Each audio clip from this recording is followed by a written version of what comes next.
Сәлеметсіздер ме? Бүгін міне кішкентай балалардың өстіп стенаға жазған жазуын ручкамен қалай кетірудің жолын көрсетемін. Бұл жерде енді аз ғана жазған. Сонда да уақытында кетіріп тастамаса қалып қояды. Ол үшін бізге мынандай кез келген белизна қажет. Бізде бар осындай доместос екен.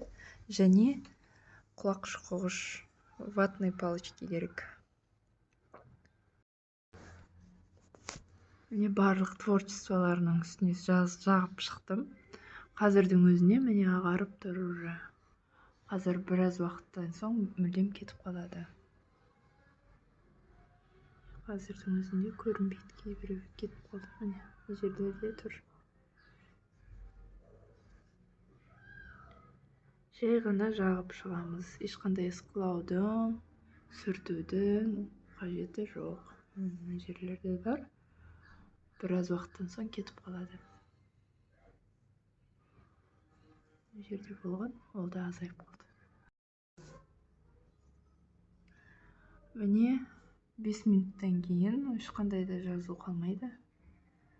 Егер сіздерде көп және қатты жазылған болса, одан да ұзақ уақытқа қалдырасыз.